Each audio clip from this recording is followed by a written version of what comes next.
Welcome to Rome. This is The Bittersweet Life with Katy Sewell and Tiffany Parks. Hello, this is The Bittersweet Life. I'm Katy Sewell.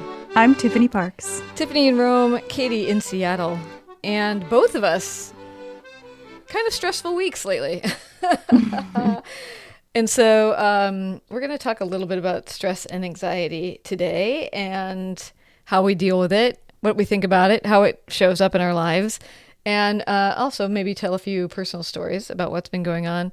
Let's start with you because I'm dying to know what's been going on, because I know loosely because we've had to kind of interrupt our normal as programmed taping schedule with one another, but perhaps you can bring us up to speed. Why are things stressful for you right now? Well, Aurelio had to have surgery last week as we're taping this last week. And everything went okay. So don't worry, anybody listening out there. But it was a little bit traumatic for him and for us. It was something that we knew he had to have done, but it was supposed to happen around either late December or early January. And we got a call that there'd been a cancellation or something. There was a free spot. And it was like, tomorrow, you're coming in tomorrow. So wait, did they give you a choice, or was it just like, hey, we've gotten an opening and we're moving you up? No question. We could have said no. You can always say no. I suppose if that's we'd true. been out of town, we'd been out of town, you know. But no, in fact, they said, like, has he been sick? If you're sick, you're not supposed to. Obviously, sometimes it's an emergent, it's a true emergency, and you don't have any choice. But if it's something that can be scheduled, ideally you don't want the child to be totally stuffed up and not being able to breathe properly. Sure. Makes sense. Or going through like nausea or anything like that. So obviously if he'd been really sick, we wouldn't have done it. And we could just as easily have been, out of town or whatever. But it was okay. It all worked fine. But it's a little bit stressful, just like all of a sudden, like what you plan to do the next day is totally different. And I think you were talking about this several months ago as well, when you're just like, this is not what I expected to be doing with my Thursday morning. Yep. And so anyway, it was a general anesthesia sort of thing, which is obviously a first for him. Claudio has never had it. Okay. We were talking about it. He's never been under anesthesia ever. So he was very worried. He's a worrier. We're going to talk about anxiety. He's very prone to it. I tend to just deal with it more easily, or maybe it just doesn't affect me in the same way. But, it's always worrying. Anytime anyone has to go under anesthesia, especially if it's the first time, you don't know how they're going to react. Some people react really badly to it. Yeah. And he was okay. So And I react really well to it. And so he clearly takes after me on that. And I assume, your son Aurelio, he's not like a toddler or something. So I assume they just take him away and you are with Claudio wringing his hands and you calmly relaxing. No, just kidding. In the waiting room, waiting for this procedure to be done. Oh, I was reading a huge book that I really wanted to finish, and I finished it while we were there. So that was it's not a very pleasant book. It's a very sad and dark story. But anyway, Claudio actually was able to be not in the room with him when the surgery was going on, but he was with him when they were administering the anesthesia. Like until the moment that he fell asleep, Claudio was with him. And then Claudio had to go into another, no, and then he came out and he was with me. Yeah, so I guess he was with me now that I'm thinking about it, but it seemed like a long time that he was in there. So it was one of those things where you go in and, you get there super, super early in the morning, and there's a number of other families there. It's a pediatric hospital. There's a number of other families there waiting for the same procedure. And you have to go in a couple of times. Like you have to go in and talk to first the nurses and yada, yada. And then you have to go in and talk to the anesthesiologist and pre-operation and this and that. So that, you're going kind of back and forth, like, and every time you're waiting for your number to be called, and it seems like every time your number is called, you think, okay, this is it. But no, it's not it. And finally he did go in, and it was like literally the moment that Claudio went down to get a coffee. Always, always. Yeah. We decided that he would be with him because he just has the better, the communication. It's really all about communication. When some doctor or nurse is talking to me about complicated stuff with technical language, it's very possible that I will miss some stuff that might be very important. And Yeah. so Yeah. so that's why we had Claudio go in. Yeah, it was about an hour long procedure, and we went home that same day. Okay. So it's not like he had to stay there for any. No, he didn't. The way you describe it, it almost sounds like the US DMV. You're like all just sitting there and then they finally call your number. I mean, do they always use no? This is a side note, but do they always use like queue numbers in Italy? Because I remember going to the post office in Rome and you pull a number from the little number thing and you wait. And I remember going to another government office and to get a form and you had to pull a number and wait. So it's surprising to me that you had to pull a number and wait at a hospital. Oh no, that is often how it works. Depends on what you're doing, but that hospital, I've been there many times, and they have like 3 zillion numbers. Like I think it goes A to Z, A1, A2, A3, B1, B2. Depending on Wow. what part of the hospital you're in, where you are. There were some Z's. I heard them calling some Z numbers. We had R numbers. Okay. So I'm pretty sure it's very common here. Instead of calling, so I mean, and there's so many areas to a hospital. It's like it's easier for them.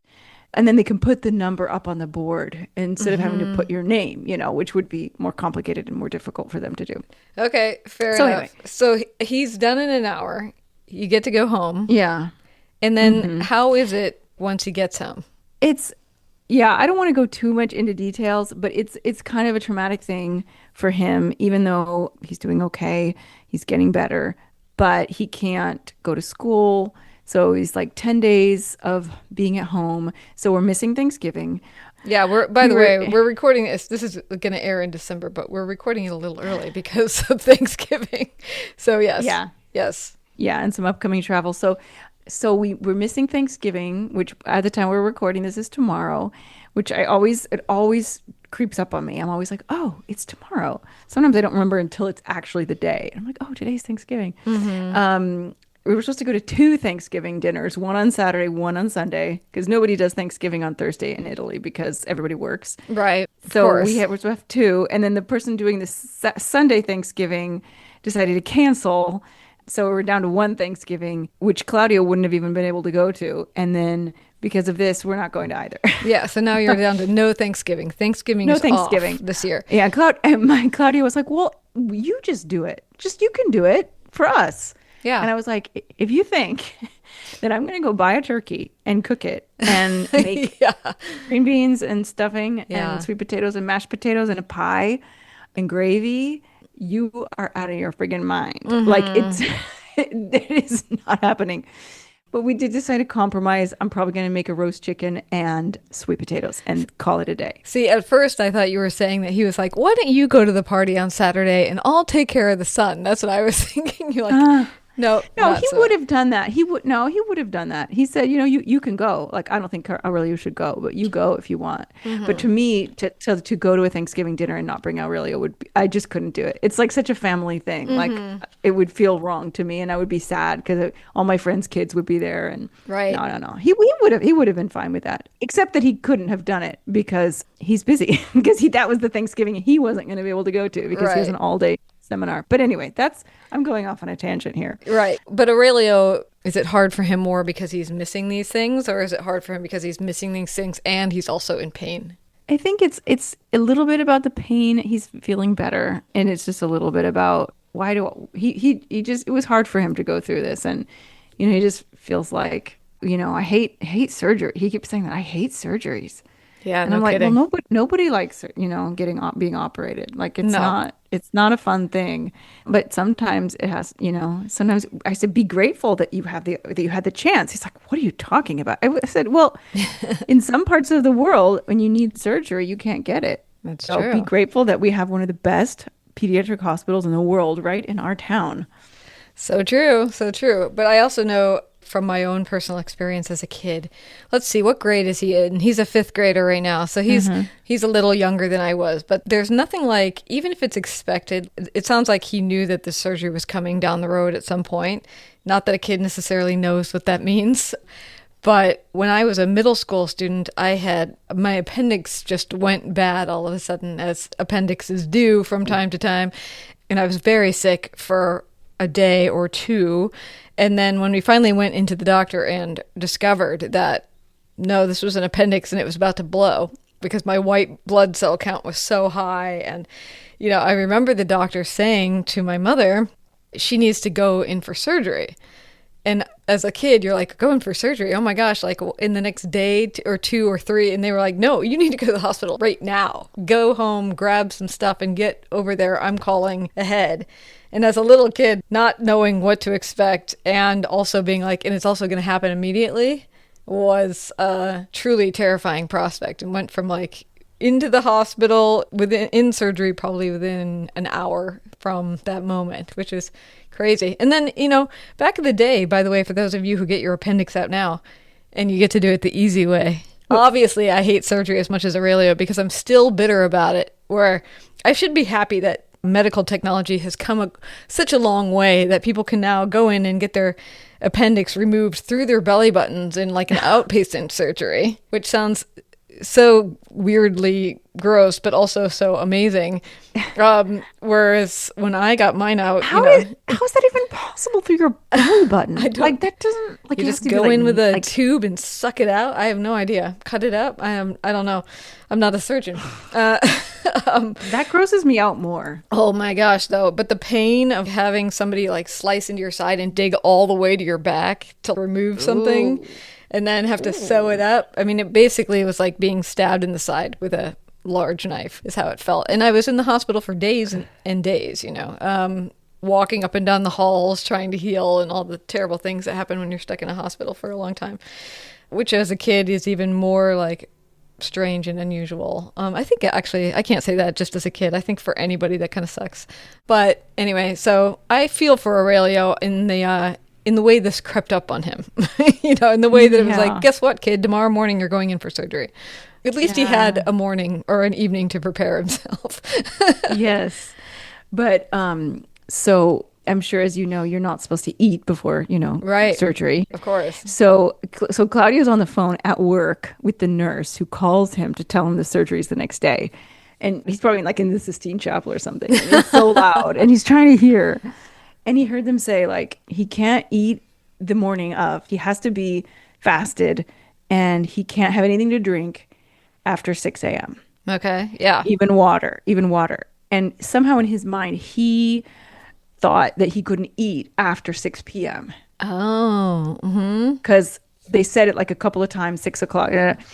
And so not only did he not drink after 6 a.m., he could have eaten until midnight. Oh, no, he's never up until midnight, but right. He could have eaten until a little bit later in the night. Instead, here we are giving him dinner at 5 o'clock and like being like, finish, you have to finish by 6. And so he was probably even hungrier, but he didn't complain about the hunger. He didn't seem to be bothered. He didn't even seem to be terribly thirsty.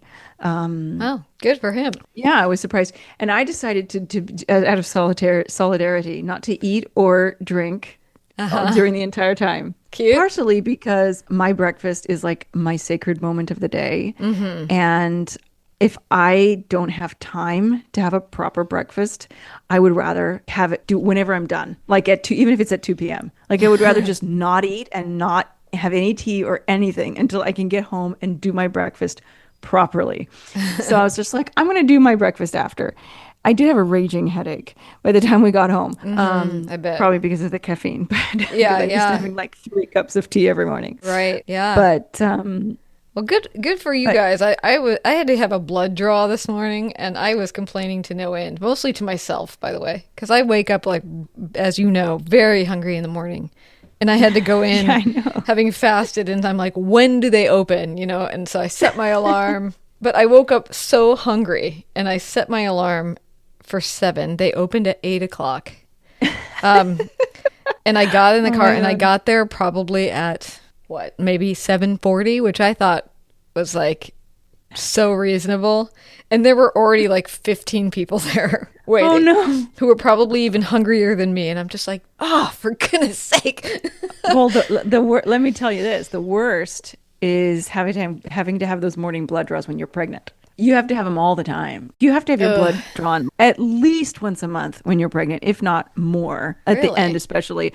Yeah, they're constantly testing your blood for all sorts of crap.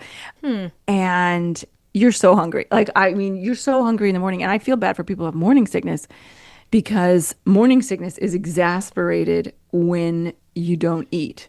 Like I know it sounds strange, like should be the opposite, but it's like when that's why it happens in the morning is because people wake up and they haven't eaten yet. And I only had morning sickness for like half a second one time. And I realized it was like, oh my gosh, it's because I'm hungry. I need to eat. And I just ate a cracker or something and it went away. I was really lucky not to have really ever have any morning sickness. But you are hungry either way. You're hungry. And to sit there and, By the time I got home, I felt so hungry. I felt like I could feel it in my chest, like it had come all the way up. Ridiculous. It's so funny. Ridiculous.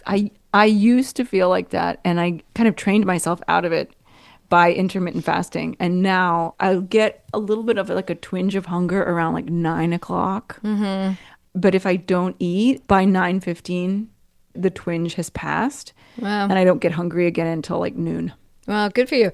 I do want to say, since we're kind of loosely talking about stress and unexpected things here, and we did break the fourth wall already by telling you that we're recording this before Thanksgiving, even though you're not hearing it until December. I had one of those years, and I mean, if you've been listening to this show a lot, you know that our family has been experiencing a lot of health difficulties this year. Both my sister and my father dealing with different types of brain cancer. And my father in particular has been having a very hard time lately. And so it's been a lot of unexpected stress and concern, I think, for everybody. So this year I am hosting Thanksgiving as per usual, Ooh. but I'm only hosting it for my parents because normally we would also have some of Derek's family members over. But the way that my father is at the moment, it's just really hard for him to be around very many people at once. And so we decided like, okay, well, we'll just do it for the four of us. And then we'll have Derek's family over a couple days later for like a dessert holiday thing. But I have to say, I kept putting off. What am I going to do for Thanksgiving? I got to go shopping. I got to do this. I got to do that. And I just had to finally admit to myself that I did not have the will to actually cook a Thanksgiving dinner. I did not have, when I thought about spending a day cooking, I thought, I just don't have it in me this year. And so then I started researching. How do you get somebody else to make a Thanksgiving dinner for you? And is it so expensive that it cannot be done? Or could you have somebody make you a turkey and you make everything else? But I didn't even want to make everything else, So then I was like, well, what if I just made something that's very easy for me to make? Like I just make a bunch of lentil soup, but then you're like, but that doesn't feel like Thanksgiving, blah, blah, blah. Anyway, long story short, I finally did find a place that was reasonable to actually order everything so that I'm not cooking a thing tomorrow as we're recording this. I just have to turn on the oven to 375 and warm each thing up. Oh my on a gosh. schedule that they gave me. Like, put the turkey in here, put this thing in here, put this in, And I told my mother about this, and she also was excited to see like what this is like. And I was telling Derek, I'm like, what if these people are way better at cooking Thanksgiving dinner than I am? Is this going to be the first year that's the beginning of many where it's like, I can't be bothered to make my own Thanksgiving dinner anymore. I'm just going to save up my money and pay somebody else to make it for me. I don't know. But I do think because it has been a time of high stress and anxiety, I'm trying to give myself a pass. Because I think Give yourself that pass, Katie. You deserve it. You have to have some sort of joy or interest in cooking all day long, And I just couldn't bring myself to get into it at all. I don't know. I thought about just doing the same thing I do every year, and I'm like, ugh. For it's people, so much. Hosting Thanksgiving, to me, the people who host Thanksgiving like every year, like my sister Kendra used to do it every year, and I'm talking a huge Thanksgiving for like 25 people. I would never do that. That would be way too much. She used to do it every year. Sometimes my stepmother would do it, but it was usually my sister.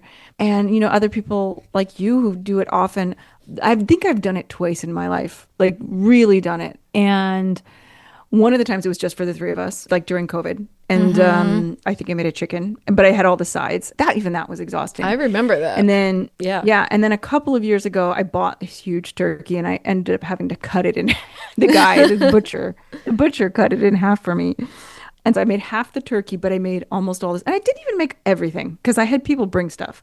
So I made like 2 or 3 things in the turkey. And even that, Like by the end of that night, I was like, I'm never doing this again. Never. Because I don't like cooking enough. I love to entertain. Like I love that aspect of it. I Yes, love I having do people too. over. Me Let me, too. before we get back to the topic, because this is an episode that's really going far afield. But Well, and we before really don't want to go too far on Thanksgiving because people are like, yeah, we're over it. we're over it. Yeah, we get it. Yeah. We went No, through it I already just want to weeks tell ago. this story Yeah. really quickly. The best Thanksgiving ever, kind of. I was a sophomore in college. I had my own apartment. I mean, I had two roommates, but like I wasn't in the dorms. I had an apartment with a real kitchen and everything. My boyfriend and I, Jonathan, we were like, gosh, we should do something for Thanksgiving. Like, I don't know. So we go to the supermarket and we go up to the butcher and we're like, can you sell us like a leg of turkey or something? Like something that's like some turkey, but we don't want a whole turkey. And they're like, you know what? We sell these full Thanksgiving meals and people order them in advance. And if they don't get claimed by a certain time, we sell them for like 75% off or 50. I can't remember. And he's like, and we have someone not claim their Thanksgiving dinner. Would you like to buy it? And I was like, how much is it? He's like, $25. $25. Good gosh. It was $25, Kate. I mean, I'm sure it wasn't the level of what you're going through if you're going through like a catering type service. But it was a turkey, stuffing, cranberries, sweet potatoes, mashed potatoes, a pumpkin pie, and green bean casserole Wow. and gravy. Nice. It was and biscuits. Beautiful. I mean, it was everything. So I buy this thing, and we bring it to my apartment, and we like invite tons of our friends because we had all this food, and we just threw like the greatest, great as in low effort, like Yeah. what you're going to experience. It was so fun and crazy that it worked out like that. But anyways, back to the topic at hand. The topic at hand. Yes. Well, you kind of said you wanted to talk about anxiety and dealing with stress. Oh, yes. Yeah. So We haven't really touched on that. I know. Sorry, we ended up spending the entire episode talking about Thanksgiving. Clearly, you don't record an episode for a week after. What? A week? Yeah, 2 weeks after. I don't even know. Whatever it is. After 10 days. Thanksgiving, the day before Thanksgiving. It's just a terrible idea. Okay, but yeah, stress and anxiety. So I've been, because of everything that's going on in my life right now, I've been feeling that like low rumble of anxiety where you can feel it in your stomach. And I'm not like an incredibly anxious person, I don't think. The first time, I know we've said it on the show, the first time I ever figured out that what I was experiencing was anxiety was when I was in Rome. Living there when we first started the show, I was in Rome and Derek left the country for a while, and I realized here I am in this brand new country and I have no idea what's going on. I can't speak the language, and what am I doing here? And that was the first time I ever felt like, oh wait, I'm feeling lightheaded, and you're like med searching online. Why am I feeling lightheaded? And then thinking like, oh my gosh, maybe something's terribly wrong. And then you realize, okay, maybe this is just anxiety. But I was talking to my therapist about anxiety yesterday because I was like, well, what are you supposed to do about it? Because it's kind of an irritating feeling when you just kind of feel, kind of a low rumble of anxiety. And yet it seems so hard to get rid of. And she was suggesting that you just have to like actually acknowledge it. Go, my stomach feels weird, or this is feeling weird. That's anxiety. And she goes, and somehow even just saying like that's anxiety can make you feel like, okay, I've got it somewhat under control. However, she said another interesting thing, which was anxiety is always covering up some sort of deeper emotion. Always. Even if it's like excitement or like nervousness about giving a speech or something, it's always covering up some other thing. And so she's like, it could be covering up grief, it could be covering up fear, or whatever it is. It has this tendency to just hang on until you figure out what is the underlying thing and start to deal with like the underlying thing, which, easier said than done, I think. But I thought it was kind of interesting. Just as I was thinking about the anxious weeks we've been having, I was like, it's an interesting thought. And I wrote it down and I still need to give it some more thought. So I'm throwing it out to you while having not given it enough thought just yet. But I thought it was an interesting notion anyway. Simply put, and maybe not like rocket science, but still, I thought it was put in a more direct way than I'd heard it for a while. So anyway, I'm sharing it with you. Thank you. Thank you. There you go. Give me something to think about. Like I said, I don't often suffer from anxiety with the exception of if it's something that I have to do. Like, that's the only time I can really think of when I have to quote unquote perform in some way. Even if it's like, oh, I had like 5 emails to write today and I didn't write any of them, and I know I've got to take care of this stuff and I haven't taken care of it. That will give me very, very low grade anxiety. I'm not going to compare it to what people who truly suffer from anxiety go through. If I were to have to give a speech and I didn't feel prepared, that would give me a lot of acute anxiety for that moment. But when it comes to like things that I can't control, like how the surgery goes with your kid. Exactly. So like to a certain extent, I can control how I do in a speech. You know what I mean? I can prepare or I cannot prepare. And so that causes me the anxiety of like the need to do something. I got to go do that thing. And I haven't done it yet. And oh shoot, I got to do it. But when it's something that's completely out of my hands, I tend to have this ability to just let it go. And I don't know what angel I should be thanking for this, because I feel like it is kind of a rare thing. I don't know if it's that I detach or that I trust or that I just assume that everything's going to be okay. I'm just a little bit of a Pollyanna in that way. I'm just thinking, well, why should anything bad happen? I've always been an optimist, and I always just assume that the best case scenario, or, a pretty good scenario is what's going to happen. And I'm generally right, generally, in my own personal life. Not that everything goes perfectly for me, but, Yeah. I've been pretty lucky in my life, I think. So I don't know. I don't know if it's my upbringing or I don't know what it is. Yeah, I know. It is interesting. I mean, some of it's got to be the upbringing. I do think about that, not that, I'm more anxious, because I don't even think of myself as an anxious person, just sort of lately I am. But yeah, I mean, there are so many things that come naturally to me that I just know it must have been my parents. It must have been something, even though if I don't remember them sitting down and giving me a lesson on it, it must have been from them, their example in some way. Anyway. I think so, yeah. Well, all right. We're going to leave it there.